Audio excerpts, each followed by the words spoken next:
Welcome to the Workology Podcast, a podcast for the disruptive workplace leader.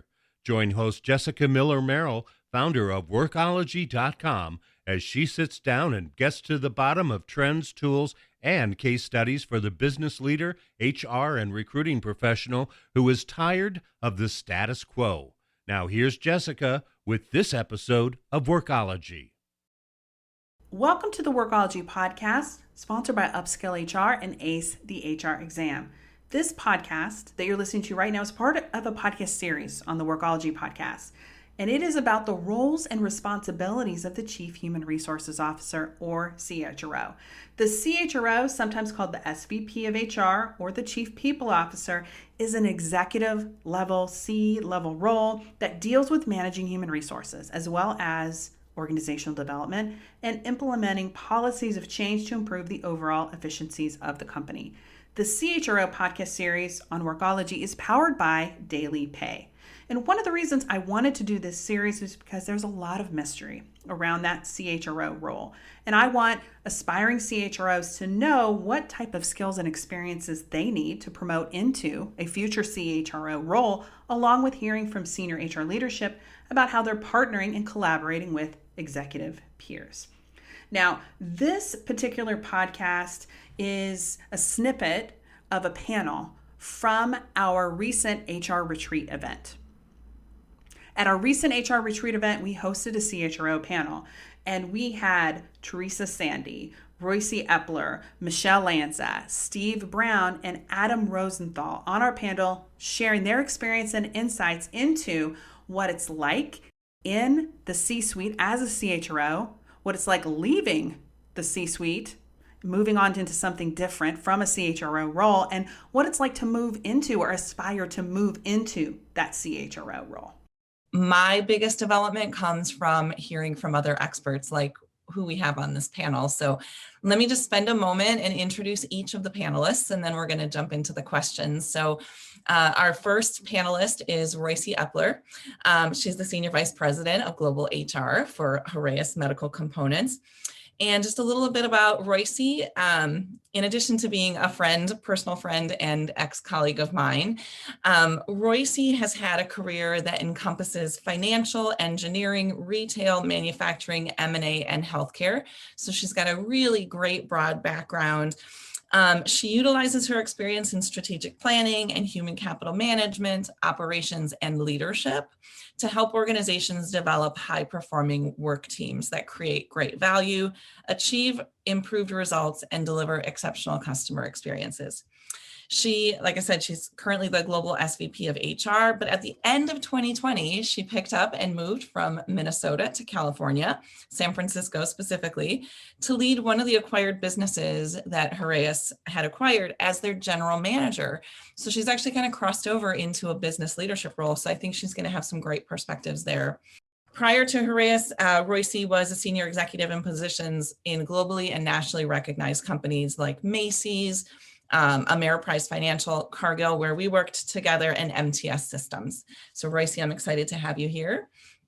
We also have Steve Browne, and Steve is the Chief People Officer at La Rosa's. La Rosa's is a regional pizzeria restaurant chain in Southwest Ohio and Southwest Indiana. And he has been an HR professional for 30 plus years. He's worked in manufacturing, consumer products, and professional services industries in a variety of HR roles. He is on the SHRM Board of Directors and a former MAC member. Steve facilitates a monthly HR roundtable in Cincinnati and runs an internet message board for HR professionals that reaches over 12,000 people globally, which I just find fascinating. So 12,000 people on a weekly basis. So that's really awesome. And then we have Michele Lanza, who's the founder of WorkWider. Michele is passionate about deploying recruiting processes that foster diversity and inclusion because she's experienced firsthand the value that it creates for teams and businesses. She's the founder of WorkWider. WorkWider is an inclusively diverse professional community that convenes the workforce needed by the workplaces of today. She also leads global talent acquisition for Ketchum, and she has a keen interest in innovative strategies such as the creation of Launchpad, which I'm interested to hear more. This is Ketchum's blind selection process for entry-level talent, and it was recently featured in Fast Company. And then last but not least, we have Adam Rosenfield. And Adam is an HR leader who is actively involved in the HR community through organizations such as the Austin HR Association, Hacking HR, and serves as the vice president of the University of North Texas Austin Alumni Association. He combats conscious and unconscious bias in the workplace. He gets HR professionals and others to think differently about engagement and talent development and truly becoming HR activists, which I love this term, and I can't wait to hear a little bit more about your thoughts on that, Adam. He helps HR professionals learn the difference between charity and social impact and teaches them how they can be productive stakeholders when growing those initiatives. My first question for you is just to give everyone who's listening a little bit more of an insight into who you are. I read your professional profiles, very impressive. But if you weren't a leader in HR, what would you want to do? What would one job be? Maybe it was a secret calling that you didn't pursue, or maybe it's something that you do as a fun hobby. But if you weren't leading in HR the way that you are today, what is one job that you'd want to do? So, Steve. When I was really young, when people said, "Hey, this is what you want to be," I drew a picture of being president of the United States. I had small goals. I'd still love to do it if it wasn't for the politics. If you could go and just try and change things and make things better, I'd take it today. But honestly, the thing I would love to do more than anything is to be a speaker around the world and to talk to people and just have them improve their organizations to be people first oriented, not just for where I work, but everywhere, because I don't think that we do it well enough. Michele. Oh, it's so hard because I can answer it on so many different levels. There's about a million things that I would do if I had the opportunity. I think that the two that come to mind, and it'll make me seem like a nicer person than I really am probably, but I might go the Jon Stewart route and start a rescue animal foundation, or I've for a long time wanted to start an organization that helps homeless people actually have access to, and I know there's some great organizations out there, but access to, a week of housing, a week of shower, clothing, so that they can actually be able to go out and get a job, and training and all of that sort of thing, because I'd like to try to make an impact. Adam.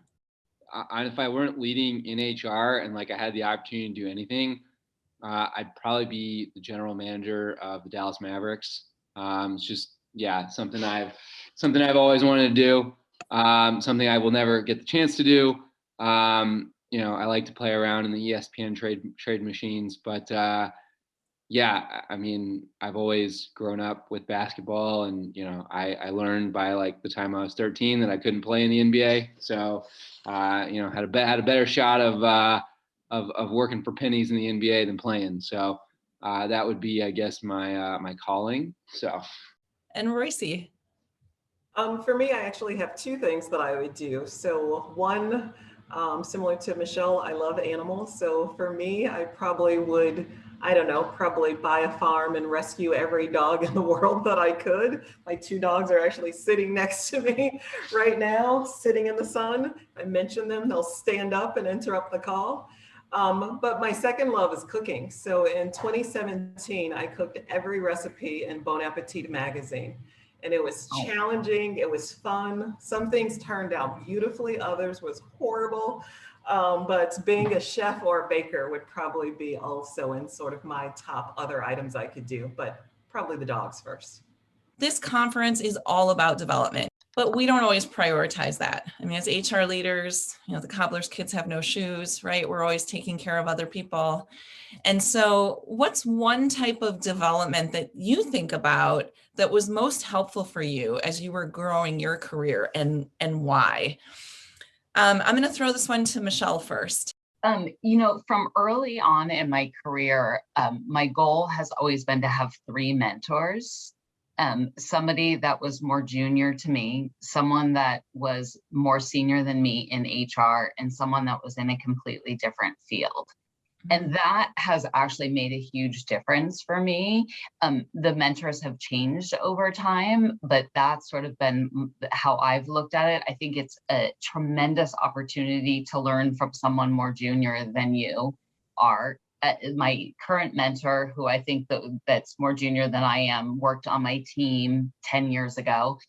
We still stay in touch. What I learned from her, one day she will for sure be my boss, but what I learned from her is just so different than somebody outside of my industry. So I think it's really important to have people that you can learn and grow from, because I think the point that you mentioned about HR not like taking care of so many other people that they often don't take care of themselves, I think is a mistake, because I think it's so important to learn from other people, especially people outside of your industry, to learn how other organizations are doing HR or doing business. I think you can gain so much insight.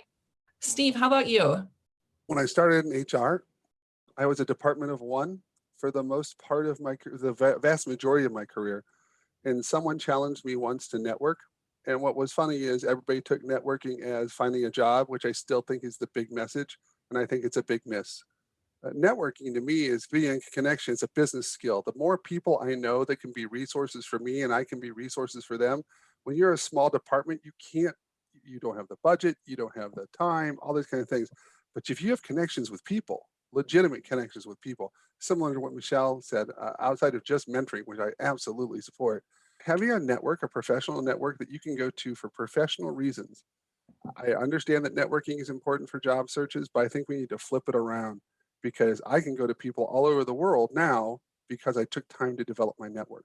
Roycie, how about you? For me, really early in my career, I worked for a phenomenal leader who explained to me one of the best things I could do was to learn how a business operates end to end and to take risk in my career in order to achieve it. Hence why I have such a diversified background, to learn how to manage a P&L, or even just what that means, understand, behavioral and cultural trends, understand how to influence and how to negotiate, so many different things in order to be able to really understand how a business operates and runs. And so I carry that with me throughout my entire career. I'm still taking risks and stepping into roles where I have almost no experience, like the general manager here in California.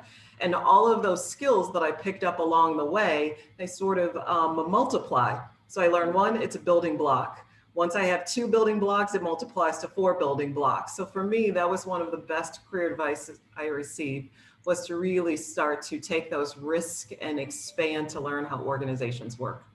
It's so interesting. I had someone say to me once, the best thing you can do as an HR leader is to be a business leader who happens to be in HR. And that was just like so impactful to me, right? Because HR expertise is so needed, and we're business leaders. We're leading the business. Adam, how about you? Development.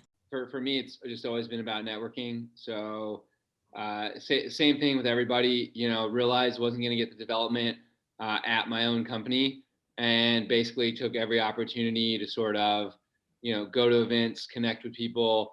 2020 and late 2019, I've been on Twitter for about 10 years in a variety of places. And Twitter's actually been a great way to connect with HR and recruiting professionals, gotten me a little bit smarter about the profession, sort of what HR jobs are good, what aren't good. I find with HR, there's always a stigma with other departments, like, what HR is. And I found that, if you're going to network, make sure you network not only with HR folks, but, I try to go to like product networking events or other networking events so I can understand different parts of the business, because people operations is in every single part of the business, whether executives like it or not.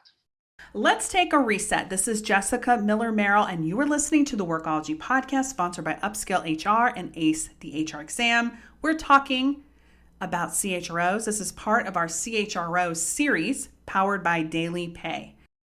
Personal and professional development is essential for successful HR leaders. Join Upskill HR to access live training, community, and over 100 on-demand courses for the dynamic leader. HR Restart credits available. Visit upskillhr.com for more. This podcast episode comes from a recent panel interview that we did at our HRetreat conference, which was moderated by my friend Teresa Sandy. So let's listen in and you can hear more from our CHROs talking about their roles and responsibilities. What is top of mind for them today? What's one or two things that you're feeling and hearing from your business leaders that they want from an HR function to be, that seat at the table, that strategic partner?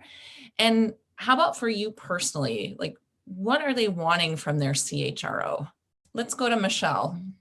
I think that the good news is that the function of HR has really evolved even, over the last 5 years and certainly the last 10 years. And I think that, everybody's raised the point of HR is a business function. I think it didn't used to be that the perception of HR wasn't that before. So I think now more than ever, to Roycie's point, like understanding actually the business from it and all facets of it is hugely important to being a successful strategic business partner. And I think people talk about being strategic, and I think that definition, like what that means, is so important, because I think understanding the business and being able to coach companies from a business standpoint about the people has never been more important. I mean, we've seen the impact of not having a good culture and not having a business-minded people philosophy over the last 18 months. I mean, it's never been more important than it is now. So I think, I guess that's what I would say is the transformation of what is expected of HR has really changed, and to be a growing HR professional, really understanding the business is critical.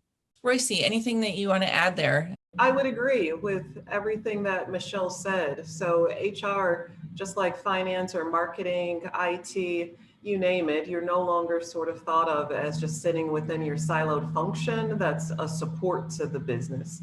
So every day for me, it's all about how am I helping the overall company drive for results.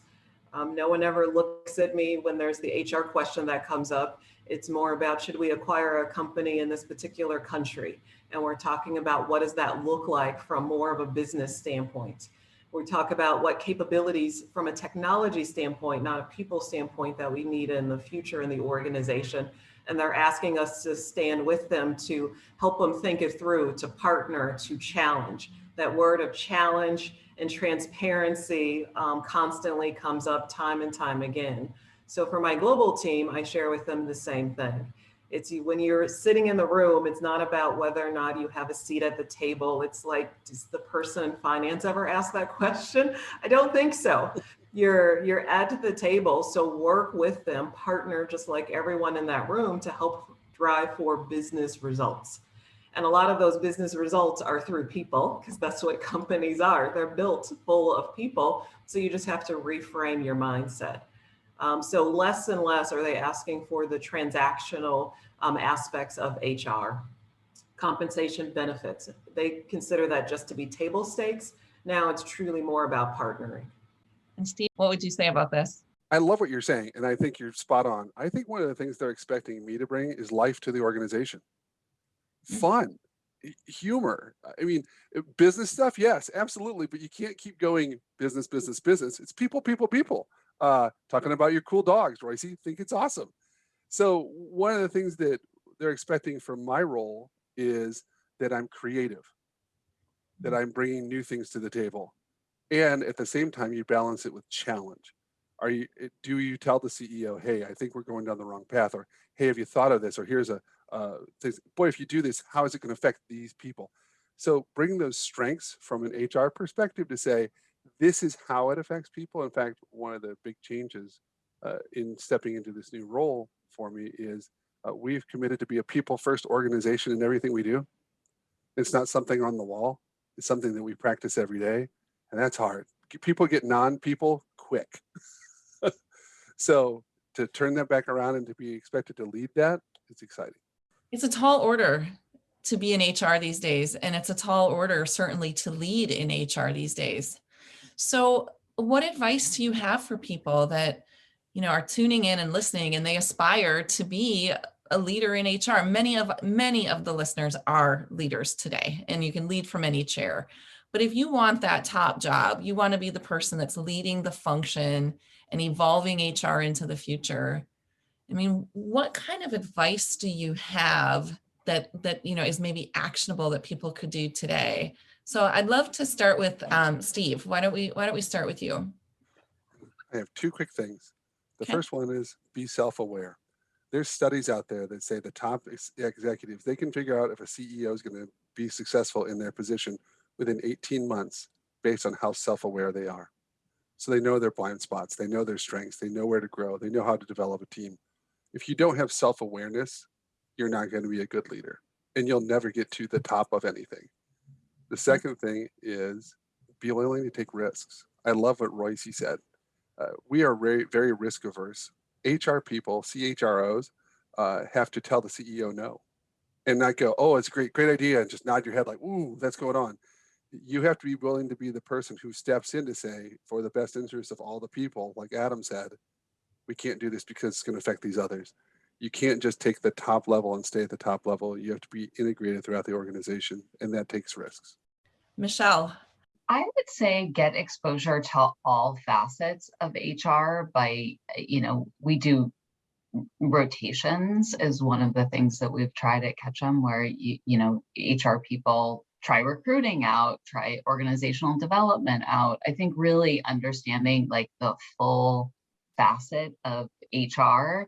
And, we keep kind of coming back to this business point too. If you can shadow business leaders to really understand what it means to be in the business and to doing the business of the business, I think that that's really key to growth as well. Because I think it sets you up to be a true business partner from an HR people perspective. Adam, what's your advice? I mean, I think you can approach it a wide variety of ways. First of all, you don't have to say CHRO, you can say Chief People Officer. I think a lot of times we, listen, I was the kid, who always got sent to HR, probably still am. But, I think that you don't necessarily need to aspire to be a CHRO to have an impact in an organization, because sometimes the HR people who have the most impact are those that maybe aren't at the executive level. I find that the CHRO job can be a very political job. My advice, and I'm sorry if maybe this is the advice that a lot of you aren't looking for, but my advice is speak out. And my advice is really find the inequities, the injustices in your organization, and truly commit to creating people first organizations. Roycie, what's your advice? Yeah, so I have a very non-traditional HR background because I've spent zero time in compensation, benefits. I led a talent acquisition team, but it was at a pretty senior level, talent management, inclusion and diversity. So a lot of the different, perhaps more on the business partnering or the COE side of things. So I come at this from always a really different perspective. For me, any good C-suite leader, regardless of the title, when you're thinking about it, the first thing you need to do is step back and reflect. Why? Ask yourself why a few times, talk to a few others in order to understand why do you aspire for that job. Second, I would say reach out to people that sit in that role and ask them what it's like. That's going to be hard, come up with a good list of questions, not just simply what do you do day to day, but what makes this role challenging? How did you get here? Why did you decide to stay at this level? What is it like? So come up with a lot and lots of why questions so that way you can make a really good decision if that's what you want to sign up for. The C-suite jobs are incredibly lonely. There's tons and tons of books that are written about that. And you have to make a lot of decisions that are popular and not, and for reasons that can't always be explained. So you have to make sure that you want to sign up for it. Also, I think it requires someone that's able to create a vision for an organization. So as everything that's been said on the call today, you have to be able to think about the operator. I often think about an operator in Singapore when I'm giving an example in an executive meeting, because I'm like, if the operator in Singapore doesn't get it, no one else in the company will. So you have to be able to think about things from a visionary and then also sort of that treetop and then also at the grass level in order for people to really be inspired by what you're trying to do in the organization and get behind you to drive. Yeah. My last one would be change management. If you're not strong in change management, it's going to be tough. It's going to be tough. You may know business, you may know P&L, but if you do not have really, really good, strong change management skills, it's going to be a hard role for you because the change management comes, as Steve mentioned, and pushing back to your senior leaders, middle management, my production supervisors that I have today, my HR team, having them push back to me, having people again understand where you're headed and in a very simplistic way say, we're going to do 1, 2, 3 and have people understand 1, 2, 3 and communicate it again and again and again because they're not going to get it from the perspective of my employee in Singapore. Yeah. So it's a lot, but like I say, I come at it from a non-traditional perhaps perspective. So you have to find your own way, but most importantly, just understand why, because it's just a title. As Adam said, it's just a title. You can call it whatever you want, but that title comes with some pretty heavy responsibilities. Are you loving the Workology podcast? Our Workology community reaches over 600,000 HR leaders every single month. Want to be a sponsor? Reach out to us at workology.com/advertising. It's really interesting to me to learn more about the role of the CHRO and understand the experiences and how closely they connect to the strategy and operations of the overall business and how they work with the company leadership team, especially around things like innovation, diversity and inclusion, and business partnerships. My belief is that the CHRO doesn't just lead HR within the company. This role is also key in structuring the leadership for a company's executive team. I appreciate our HRetreat CHRO panelists for chatting with us. I appreciate our moderator, Teresa Sandy, panelists Roycie Eppler, Michele Lanza, Steve Browne, and Adam Rosenfield for the time that they've taken at our HRetreat. Now, this podcast is part of our CHRO series, and it is powered by our friends at Daily Pay. I want to thank you for joining and taking part in the Workology podcast, which is sponsored by Upskill HR and ACE, the HR exam. Now, this podcast is for the disruptive workplace leader who's tired of the status quo. This is Jessica Miller Merrill, and until next time, you can listen to workology.com and check out all our previous podcast episodes.